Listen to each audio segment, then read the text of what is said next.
जोरदार तालियां।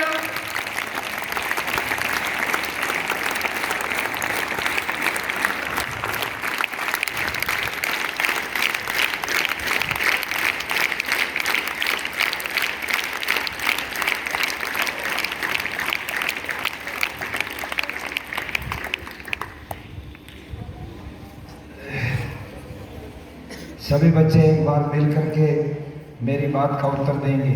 मैं आपको नमस्ते कहूँगा, आप भी सभी मिलकर नमस्ते करेंगे। सबको सादर नमस्ते। नहीं, आवाज नहीं आई। नमस्ते जी, सबको मैं नमस्ते। नमस्ते जी। ये नमस्ते जी आपको अपने व्यवहार में लानी। जब भी आप बड़ों से मिलते हैं, छोटों से मिलते हैं, आपस में भी मिलते हैं तो नमस्ते जी कहेंगे, ठीक है। ये आपस में अभिवादन का सबसे सार्थक और बढ़िया तरीका होता है। आज हमारे इस सरस्वती पब्लिक स्कूल के प्रांगण में हरियाणा के विभिन्न जिलों से, गांव से, कस्बों से होती हुई जो जन चेतना यात्रा यहाँ पहुँची है, और इसमें आने के बाद यहाँ जिस प्रकार का बहुत ही एक दिल को छू देने वाला, हमारे मन और मस्तिष्क को प्रभावित कर देने वाला जो सम्मान, जो स्वागत आप सभी ने मिल करके दिया है, और इस देश के बहुत ही होनहार, पवित्र ये सारे बच्चों ने जो सम्मान और सत्कार पूरी यात्रा को दिया है, सर्वप्रथम मैं उसके लिए पूरे विद्यालय परिवार का और उन सारे बच्चों का, हमारी बहनों का, अध्यापिकाओं का, अध्यापकों का, गुरुकुल की पूरी प्रबंध स्कूल की पूरी प्रबंध समिति का हृदय से धन्यवाद करता हूं कि आप लोगों ने इस यात्रा को अपना हृदय से समर्थन और स्वागत करके इसको अपना एक अनुमोदन दिया है। हमारे इस विद्यालय के प्राचार्य बहुत ही ऊर्जावान, बहुत ही सक्रिय, बहुत ही समझ रखने वाले, केवल पढ़ाई की समझ नहीं बल्कि देश और समाज के बारे में जिनको बहुत सारी विषयों के ऊपर बड़ी क्लैरिटी है जिनके दिमाग के अंदर, ऐसे हमारे बहुत ही सम्मानित साथी श्री जगफूल सिंह जी ढिल्लों, जो यहाँ के प्रधानाचार्य हैं। हमारे इस संस्था की प्रबंध समिति में मुख्य रूप से हमारे साथी श्री रघुवीर सिंह बोरा जी, हमारे साथी श्री विजेंद्र सिंह बोरा जी, श्री पवन शर्मा जी, श्री विकास दलाल जी, श्री रामनिवास बोरा, श्री रविंद्र खटकर जी, श्री हरदीप शौकन जी, श्री सुरेश शर्मा जी, जगवीर पांचाल जी, श्री प्रदीप शौकन जी, और हमारे श्री महाशय जोरा सिंह आर्य जी, और समस्त विद्यालय के अध्यापक, अध्यापिकाएं और अन्य यहाँ पर सेवाकर्मी और सभी होनहार मेरे समक्ष उपस्थित भारत की भावी आशा, समस्त मेरे छोटे छोटे छात्र और छात्राएं, इस यात्रा में पधारे हुए सभी सम्मानित सन्यासीगण और अन्य कार्यकर्तागण, मैं आप लोगों को आज इस यात्रा का जो उद्देश्य है वो तो स्वामी रामवेश जी महाराज ने आपके सामने रख दिया, और उसके बारे में आप अपने गांव में, अपने घर में जा कर के बताएंगे कि आज यात्रा आई थी आर्य समाज की, और बहुत सन्यासी आए थे, साधु आए थे, और वो कह रहे थे कि अब हमको गाय बचानी, गाय की रक्षा करनी, और केवल रक्षा नहीं करनी है बल्कि गाय को सम्मान देना है, उसका संवर्धन करना है, उसको बढ़ाना है। हर गांव में, हर घर में गाय बंधे, गाय का सत्कार हो, गाय के दूध से, गाय के गोबर से, गौमूत्र से हम लोग जहाँ दूध से अपने जीवन को पोषण करेंगे, अपने शरीर को पुष्ट करेंगे, वहाँ गोबर और गौमूत्र से हम उनको पुष्ट करेंगे, और उनसे भी हमारा शरीर पुष्ट होगा। निरोग चीज़ें खेत में पैदा होंगी और उनको हम खाएंगे तो हम भी निरोग रहेंगे। इसलिए गाय को बचाना और गाय को आगे बढ़ाना, ये हम लोगों का इस यात्रा का बहुत ही महत्वपूर्ण मुद्दा है। देश और समाज से नशे को बंद कराना हमारा दूसरा मुद्दा है। बेटियों को माँ के पेट में मारा जाता है, उन बेटियों को बचाना, मारने वालों को समझाना कि ऐसा अपराध मत करो, ऐसा पाप मत करो। भगवान आपको देख रहा है इस पाप करने के लिए, और उस भगवान के दरबार में जाकर के आप बच नहीं सकोगे। इसलिए उनको समझाना और सरकार से इस बात के लिए प्रार्थना करना, सरकार को बाध्य करना कि इन मुद्दों पर यदि कानून की मदद चाहिए तो आप कानून बनाइए। आप अपने कानून के द्वारा इन बुराइयों को रोकने में हम लोगों की मदद कीजिए। माँ के पेट में जो बच्ची है, कैसे निर्ममता के साथ हम उसको मार डालते हैं। एक डॉक्टर जब उस छोटे बच्चे को अबॉर्ट करने के लिए, उसको बाहर निकाल करके फेंक देने के लिए अपने नुकीले हथियार उठाता है, शस्त्र उठाता है, तो अमेरिका के एक डॉक्टर ने कंप्यूटर के ऊपर उस ऑपरेशन की फिल्म बनाई, जिसने 1000 ऑपरेशन किए थे बच्चियों को मारने के। और तब उसने बताया था कि जिस दिन मैंने वो कंप्यूटर के ऊपर पेट में होने वाली उस हरकत को, उस प्रतिक्रिया को देखा, मेरा दिल कांप गया कि मैं ये क्या करता आ रहा हूँ। आज तक मैंने इतने बच्चों को मार डाला किस बात के लिए? 2 टके कमाने के लिए, पैसे कमाने के लिए। औरों के पेट में पलने वाली बच्चियों को मारने वाला डॉक्टर अपने बच्चों के लिए 10-10 पीढ़ी की सुरक्षा कर देना चाहता है, पैसा कमाता है, कोठियाँ बनाता है, कारें बनाता है, चलाता है, और औरों के बच्चों की जान लेता है। वो डॉक्टर इंसान नहीं हो सकता, वो डॉक्टर हैवान है। और वो बचने के लिए माँ के उस कोख में घूमता है, जगह ढूंढता है, छिपने की जगह नहीं मिलती। आखिर में उस डॉक्टर का जो हैमर है, एक छोटा सा हथौड़ा, वो उस छोटे बच्चे के छोटे से सिर के ऊपर गिरता है जा करके, और सिर को फोड़ देता है। उसका खून बहने लगता है, तो 2 मिनट के अंदर उसके प्राण निकल जाते हैं। और फिर उसको तेज उस धारदार नुकीले चीज़ों से काट काट कर उसको बाहर निकाल करके गंदी नाली में डाल देता है, जहाँ उसको कुत्ते खाते हैं। सोचिए आप, कितना हीनियस, कितना घृणित, कितना बेभत्स ये पाप आज समाज कर रहा है, और उनकी आत्मा में कहीं भी थोड़ी सी भी इसके बारे में जागृति नहीं आती। जो लोग धर्म के नाम पर बड़े बड़े आडंबर करते हैं, बड़े बड़े आयोजन करते हैं, कथा वाचन सुनते हैं, मैं पूछना चाहता हूं उन्होंने क्या सुना, क्या धर्म अपनाया? यदि उनके दिल में माँ के पेट में पलने वाले बच्चे की जिंदगी की सुरक्षा की बात नहीं आई, तो उनके सारे धर्म कर्म सब व्यर्थ, बेकार, वो केवल पाखंड है। जो बाह्य आडंबरों को करके लोग बड़े धार्मिक बने फिरते रहते हैं। इसलिए आज हम ये बात कह रहे हैं, इस बात के ऊपर सब लोगों को गंभीरता से सोचना होगा कि माँ के पेट में बच्ची को मारने का सिलसिला अब बंद होना चाहिए।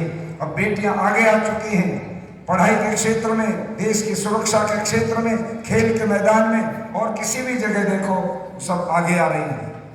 उनको सम्मानित करना शुरू करो, उनके सम्मान के लिए आगे बढ़ो। अपने घर की बहन और बेटी की इज्जत चाहते हो तो दूसरे घर की बहन बेटी की इज्जत करना शुरू करो।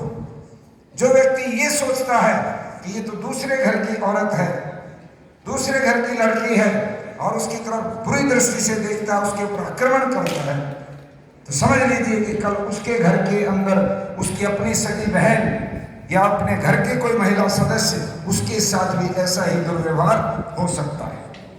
आज ये बात समझने की जरूरत है। हम अपनी बहन बेटियों की इज्जत चाहते हैं तो दूसरों की बहन बेटियों की इज्जत करना चाहिए। आज 14 फरवरी का दिन है और इसको कहते हैं Valentine day. And I want to ask all the old students, senior students, what is meant by Valentine day today? क्या अर्थ है इसका? वैलेंटाइन डे क्यों मनाया जाता है? मैं भी इंटरनेट पर देख रहा था और मुझे ये कहते हुए बड़ा आश्चर्य होता है कि हम लोग बिना समझे, बिना जाने किसी भी चीज को मनाते चले जाते हैं। रोम के अंदर 4वीं शताब्दी के अंदर 400 साल पहले, लगभग 500 साल पहले, रोम का राजा जिसका नाम था क्लॉडियस, वो ब्रह्मचर्य और संयम की महत्व को जानता था। उसने विदेशियों से लड़ने के लिए अपने देश की सेना के नौजवानों को प्रेरणा दी कि तुम ब्रह्मचर्य का, सदाचार का, संयम का पालन करो ताकि देश की लड़ाई अच्छी प्रकार से लड़ सको। तुम्हारी शक्ति को संग्रह करो, मजबूती से पूरे राष्ट्र के प्रहरी बन करके दिखाओ। और उन्होंने कहा यदि हो सके तो अगले कुछ समय के लिए शादी मत करो। उस समय वहां पर चर्च का जो सबसे बड़ा पादरी था, धर्मगुरु था, उसका नाम था Valentine. Mister Valentine was the senior pope at the time in Rome. Rome के अंदर बड़ा सीनियर पादरी था। जब उसको मालूम पड़ा कि राजा सैनिकों को इस तरह से सदाचार की बात करता है, उसने सैनिकों के भीतर जाकर गुपचुप उनको बहका करके कहा, राजा की ये बातें मानने की जरूरत नहीं, ये तो तुम्हें उस रास्ते से हटाना है जो रास्ता तुम्हारे जीवन के अंदर मौज मस्ती का रास्ता है। शादी और विवाह को लोगों ने मौज मस्ती का रास्ता बनाने की बात सोच रखी है, जो कि है नहीं। ये बहुत जिम्मेदारी का एक काम है, एक बहुत बड़ी रिस्पॉन्सिबिलिटी आती है जो आदमी विवाह में बन जाता है। तब उस पादरी ने सैनिकों को बहकाया और सैनिकों में खलबली मच गई। जब राजा को पता लगा 14 फरवरी को वेलेंटाइन को राजा ने फांसी पर लटका दिया कि तुम पादरी होकर देश के सैनिकों को इस प्रकार की बात सिखाते हो, उनको सदाचार से हटाते हो, उनको संयम से हटाते हो, तुमको फांसी का आदेश में देता हूं। और उसको फांसी हो गई 496 वर्ष पहले। आज हम इस 2020 की शताब्दी में दुनिया के लोग यूरोप के, रोम के एक चर्च के पादरी के द्वारा एक गलत बात को पैदा करने के नाम पर सारी दुनिया में कहते हैं आज तो प्यार का दिन है, आज तो प्रेम का दिन है।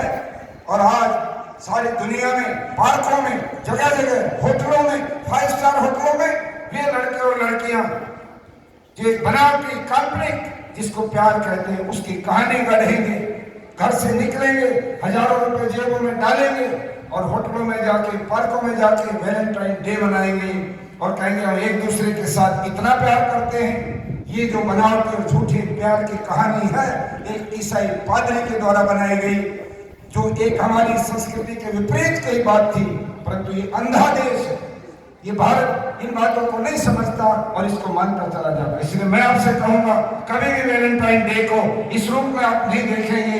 परवान चढ़ाना ये तो हम जायज मान सकते हैं, किंतु किन्हीं अविवाहित लोग और छोटे बच्चे जानते हैं जन्मदिन को क्या करते हैं। बच्चों बताओ क्या करते हैं बर्थडे के दिन? बोलो बोलो, बर्थडे मनाने के लिए क्या करते हैं आप? ज्यादा सख्त ट्रेनिंग दे रखी है कि बोलना नहीं। जन्मदिन तो सभी मनाते हैं और उस दिन आप केक काटते हैं, ठीक है, केक काटते हैं ना, उस दिन आप मोमबत्ती बुझाते हैं, गुब्बारे फोड़ते हैं और सब इकट्ठे होकर के happy birthday to you, happy birthday to you, आपको ये इंग्लिश का सॉन्ग बोलते हैं, आपको कॉन्ग्रेचुलेट करते हैं। किंतु मैं ये कहना चाहता हूं ये जो आप जन्मदिन के ऊपर 2 चीजें करते हो, एक तो मोमबत्ती बुझाना। मोमबत्ती क्यों बुझाते हो? हम तो उस संस्कृति के लोग हैं जो कहते हैं तमसो मा ज्योतिर्गमय, अंधेरे से प्रकाश। हमारे तो वेदों में लिखा है उल्लू की आतुम, उल्लू की चाल छोड़ो। और उल्लू की चाल क्या है बच्चों याद रखना, उल्लू को अंधेरा पसंद है, अंधेरे में दिखता है, दिन में नहीं दिखता उल्लू को। इस लाइट में उल्लू को नहीं दिखता, उसकी आंखें बंद हो जाती हैं। जब लाइट खत्म हो जाएगी, सूर्य छिप जाएगा तो उल्लू को दिखने लग जाएगा। इसलिए उल्लू को अंधकार पसंद है। तो उल्लू की चाल छोड़ो, अंधेरा पसंद मत करो, अज्ञान पसंद मत करो।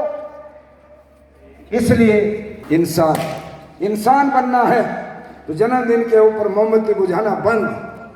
मोमबत्ती जलाओ, दीपक जलाओ, अपने घर में हवन यज्ञ करो, उसमें अग्नि में आहुतियां दो, संकल्प लो। यह है जन्मदिन मनाने का तरीका। और केक की जगह पर आप बढ़िया अच्छा मिष्टान उसको बांटिए। केक में अंडा होता है और वो हमारे लिए अच्छा नहीं है। अंडा खाना अच्छा नहीं होता है, वो शरीर के लिए बहुत खतरनाक है। जितनी ताकत एक अंडे में है उससे बहुत ज्यादा ताकत एक कटोरी दाल में है, एक कप दूध में है, एक अंडे में जितनी कैलोरीज है उससे 4 गुना ज्यादा कैलोरीज एक गिलास दूध के अंदर 300 कैलोरी होती है 300 ग्राम दूध में, और एक अंडे के अंदर 60 कैलोरी होती है। अगर एक गिलास दूध पी लिया तो 4-5 अंडों के बराबर आपके अंदर ताकत आ गई। इसलिए अंडा खाना नहीं चाहिए ये, और अंडे का केक जन्मदिन पर नहीं काटना चाहिए। नंबर 3, हम नया वर्ष मनाते हैं, और नया वर्ष मनाते हैं तो कौन सा वर्ष होता है? 1 जनवरी। 1 जनवरी को हमारा नया वर्ष आता है। मैं पूछता हूं क्या नया है उसमें? 21 दिसंबर को भी इसी रिजाई ओढ़ के सोए, और 1 तारीख की रात को भी सोएंगे तो रिजाई अभी छुट्टी नहीं है, फसल अभी बनी नहीं है, फसल अभी बनी नहीं है, हो गया खत्म।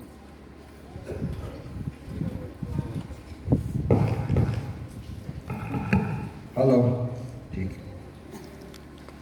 तो वो नया वर्ष नहीं होता। हमारे भारत का नया वर्ष होता है चैत्र प्रतिपदा को, चैत्र के महीने की 1 तारीख को। उस दिन से हमारा नया वर्ष बनता है। क्यों? क्योंकि खेतों में फसल पक जाती है, फसल की तैयारी हो जाती है, मौसम बदल जाता है, खान पान बदल जाता है, पित्त वृत्ति कम हो जाती है, दूसरी वृत्ति भीतर जाग जाती है, हम खाना बदल लेते हैं, हम वस्त्र बदल लेते हैं, रात को रिजाई छूट जाती है, और फागुन के महीने में गांव में सब लोग खेलते रेत में, सर्दी से कोई प्रभाव नहीं पड़ता। नया वर्ष हो गया, नयापन आ गया, सब चीजें नई हो गई, वो है नया वर्ष। 1 जनवरी को न्यू ईयर की ग्रीटिंग्स देना व्यवहारिक नहीं होता, पर क्योंकि प्रचलित है तो आपको दोनों तरह का करना पड़ेगा। 1 जनवरी को भी कोई आपको बधाई दे, आप भी दे दो, किंतु जब आपका चैत्र का पहला दिन आए, चैत्र प्रतिपदा, उस दिन सब बधाइयां दो आपस में। अब हमारा नया वर्ष आ गया और इसकी तुमको हम बधाई देते हैं। ये वो दिन है जिसलिए दुनिया बनी, सृष्टि की उत्पत्ति चैत्र प्रतिपदा को हुई, राम का राज्य तिलक चैत्र प्रतिपदा को हुआ, आर्य समाज की स्थापना चैत्र प्रतिपदा को हुई, और इसी प्रकार से और बहुत सारी ऐसी घटनाएं हैं जो हमारे देश के इतिहास की जो इसी दिन होती हैं। इस नाते से हमारा वर्ष चैत्र प्रतिपदा अर्थात चैत्र महीने का पहला दिन, और ये जो 1 जनवरी है ये पश्चिमी देश में उसकी शादी तय हो गई। माता पिता अनपढ़ थे, उन्होंने कहा कि इसकी शादी हम, मेरी शादी मैं करूं, मैं तो नाबालिग हूं, कानून भी इजाजत नहीं देता कि मैं 18 साल से पहले शादी कर सकूं, पढ़ाई भी मेरी अधूरी है, मैं 9वीं क्लास में हूं, अभी 5 साल शादी मत करो, 5 साल में मैं बालिग हो जाऊंगी और 5 साल में मेरी डिग्री हो जाएगी, मैं बीए पास हो जाऊंगी, फिर मेरी शादी कर देना। नहीं माने माँ बाप। फिर इस लड़की ने अपनी साथ पढ़ने वाली लड़कियों को कहा तुम मेरे माता पिता को समझा दो जाके ताकि मेरी शादी ना करें। 4 लड़कियां गई उनके माता पिता के पास कि हमारी सहेली की शादी मत करो, उसको अभी पढ़ लिखने दो, बड़ा होने दो, वो 18 साल की हो जाएगी तो कानूनी तौर पर भी अधिकृत हो जाएगी, शादी कराने के लिए बालिग हो जाएगी, वो अभी माइनर है, उसको मेजर होने दो। नहीं माने। आखिरी में इन 4 लड़कियों ने पुलिस के थाने में जाकर के दरखास्त लगा दी कि हमारी एक सहेली जो नाबालिग है उसके माँ बाप शादी कर रहे हैं, जबरदस्ती वो चाहती नहीं है, उसकी शादी को रुकवाओ।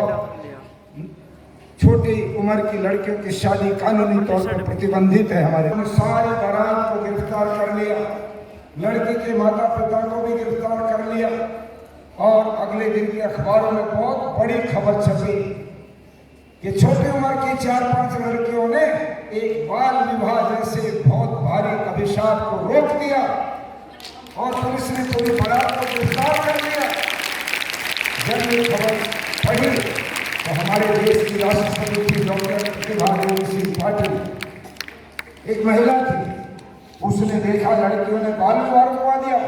उसने हरियाणा के चीफ सेक्रेटरी को फोन करके कहा कि ये जो लड़कियां करनाल की हैं, इन 4-5 लड़कियों को मेरे पास राष्ट्रपति भवन लेके आओ, मैं इनको सम्मानित करूंगी, इन्होंने बहुत बहादुरी का काम किया है।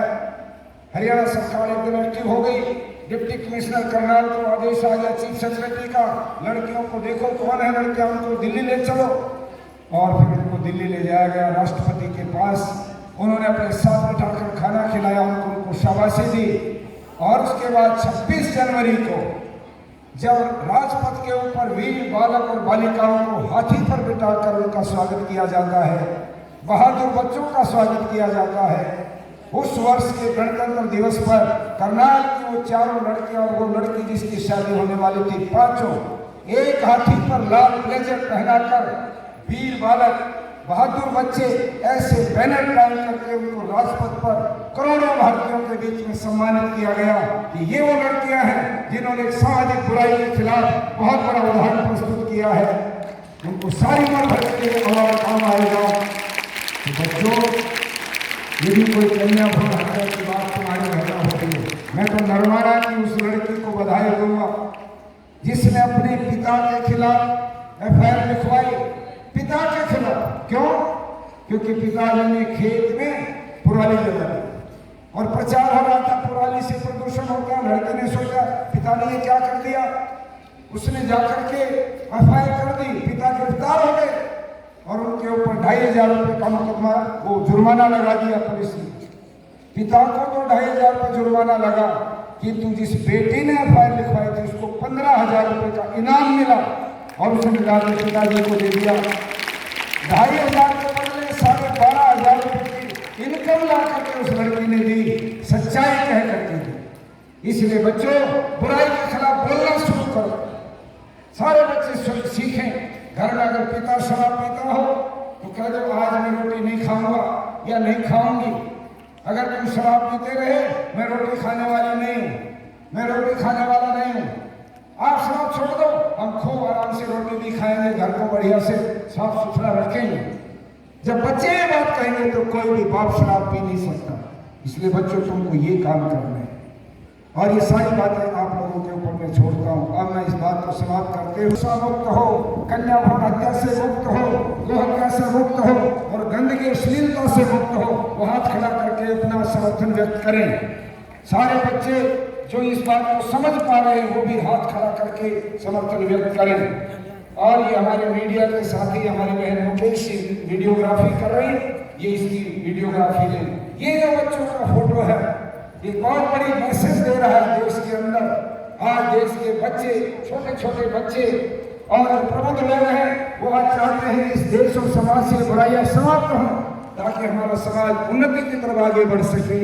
इन शब्दों के साथ मैं यहाँ पर आदरणीय जगफूल सिंह ढिल्लों जी, उनके सारे साथी, रघुवीर और दूसरे मित्र और हमारी सभी बहनें, अध्यापिकाएं, अध्यापक कार्यकर्ता हूँ। बहुत शानदार कार्यक्रम हुआ। मुझे कई बार आदरणीय कृष्ण साहब ने कहा था स्वामी एक दिन आप विद्यालय में आओ, किंतु मेरा ये सहयोग नहीं बन रहा था। इस बार जब यात्रा हुई, तय हुई, तो मैंने दीक्षेंद्र जी से कहा कि यात्रा गोघड़िया से जरूर गुजरनी चाहिए ताकि मैं एक बार सरस्वती विद्यालय जरूर देखूं। और यहाँ के बाद जो मैं देख रहा हूँ, निस्संदेह मैं अंदर से अभिभूत हूँ कि भारत की भविष्य छोटी सी नर्सरी में मैं कह सकता हूँ। नर्सरी क्या होती है? जहाँ छोटे छोटे पौधे तैयार किए जाते हैं और उन नर्सरी में बने हुए पौधों को हम बड़े बड़े वृक्ष बनाते हैं जो फल देते हैं। भारत में ये नर्सरी जो बैठी हुई मेरे सामने, ये नर्सरी बन रही है। ये देश के चरित्रवान, ये देश के माता पिता और गुरुओं के भक्त, देशभक्त, ईश्वर और परमात्मा के भक्त, ये मानवता के भक्त, ये इंसान बनेंगे, ये भारत का भविष्य बनेंगे और ये भारत फिर से विश्व गुरु बनेगा। इस आशा और विश्वास के साथ मैं अपनी वाणी को विराम देता हूँ। बहुत बहुत धन्यवाद। सबको सादर